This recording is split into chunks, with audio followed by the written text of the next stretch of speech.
India में हो रहे रेप केसेस की ये कौन जिम्मेवार? क्या हमारी सोच इतनी गिर चुकी है कि ऐसे केसेस इंडिया में ही होते हैं, या फिर इसके पीछे कोई और रीजन है? इन बातों को जानना इसलिए जरूरी हो जाता है क्योंकि इन बातों से जो भारत की छवि दूसरे देशों में जाती है वो अच्छी नहीं है। आज हम जिसके बारे में बात कर रहे हैं वो है रिसेंटली हुए डॉक्टर रेप केस के बारे में। जो रेप केस कोलकाता में हुआ है ट्रेनिंग डॉक्टर के साथ, उसमें वहाँ की सरकार का रवैया भी देखे तो बहुत अच्छा नहीं है। ममता बनर्जी सरकार ने जिस प्रकार इस मामले को लिया है उसने यहाँ तक सोचने को मजबूर कर दिया है क्या रेपिस्ट के लिए वो सीरियस है या नहीं। क्योंकि कोलकाता में हुए केस में पहले पुलिस और सरकार बोलती है कि ये रेप केस नहीं है, ये सुसाइड केस। जिस प्रिंसिपल की कारगुजारी पर शक था उसे प्रमोशन देकर दूसरे हॉस्पिटल में भेज दिया गया। इसके बाद क्या होता है, पुलिस टीम द्वारा क्राइम सीन को प्रोटेक्ट भी नहीं किया जाता। हॉस्पिटल में कंस्ट्रक्शन के नाम पर दीवार तोड़ जाती है और दूसरा पुलिस के होते हुए बहुत सारे गुंडे हॉस्पिटल में आ जाते हैं और सबूत मिटाने के तौर पर हॉस्पिटल में तोड़फोड़ कर देते हैं। और ममता बनर्जी तोड़फोड़ करने वालों को राउंड बाम वाले गुंडे बता दी। और जब ये बात सोशल मीडिया पे आग की तरफ फैल जाती है और लोगों का गुस्सा इस बात पे दिखना शुरू हो जाता है, तो लोगों का गुस्सा देखते हुए पुलिस 280 लोगों को नोटिस भेज देती है। क्या इसका मतलब यह है कि अगर लोग आवाज नहीं उठाते तो ये मामला दब कर रह जाता? और रेप जैसे घिनौना काम किसी भी स्टेट में हो सकता है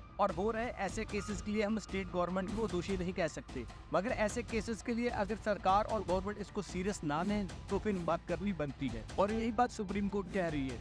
और कोर्ट का यहाँ तक कहना है कि पुलिस के होते हुए इतने सारे गुंडे आ जाते हैं और हॉस्पिटल में आकर तोड़फोड़ करके चले जाते हैं और उन पर कोई कार्रवाई नहीं होती और उनमें से कोई पकड़ा नहीं जाता।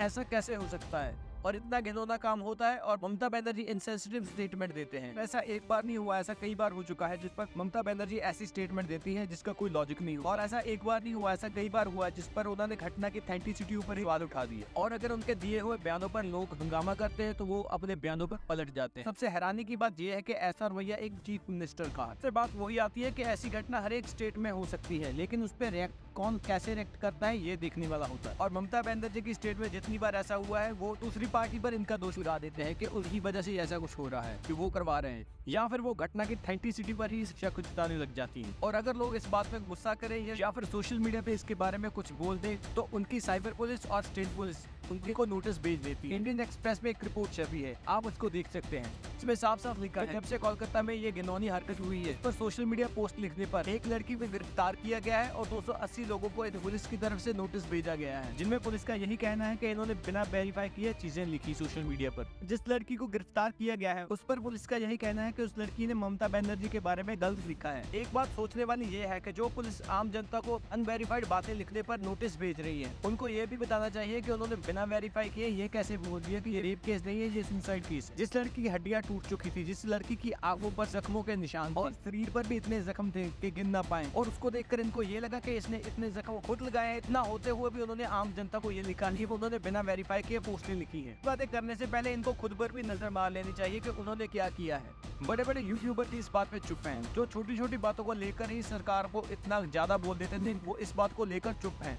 अपने वीडियो से ज्ञान देने वाले लोगों से ये तक नहीं हुआ कि लोगों को समझाने के लिए एक फुल वीडियो इस टॉपिक पर बना दी जाए ताकि लोगों को पता चल सके कि क्या सच है, मगर उन्होंने ये बता दिया कि इसके लिए कबीर सिंह और एनिमल जैसी भी जिम्मेवार। और ये भी कैसी अजीब बात है कि फिल्मों को बताया जा रहा है कि लोग इनको देखकर रेपिस्ट बन रहे हैं। मगर में एक बात सच यही है कि इंसान करता वही है जो वो होता है, लेकिन हमारी कोशिश यही रहेगी कि औरतों की सेफ्टी के लिए कानून सख्त से सख्त बनाए जाए और वर्क प्लेसेस पर उनकी सेफ्टी को रखा जाए और ऐसे मामलों में विक्टिम को जल्दी से जल्दी इंसाफ मिले और दोषियों को ऐसी सजा दी जाए कि वो आगे से ऐसे काम करने के लिए 100 बार सोचे। और अगर कानून बहुत सख्त हो जाता है ऐसे दोषियों के लिए तो शायद ऐसी घटनाएं देखने को ना मिले। तो सबसे बड़ी बात यही है कि औरतों की सेफ्टी जरूरी है। और इस केस के बारे में आपका क्या सोचना है, कौन गलत है, किसकी गलती है, आप कमेंट में जरूर बताएं।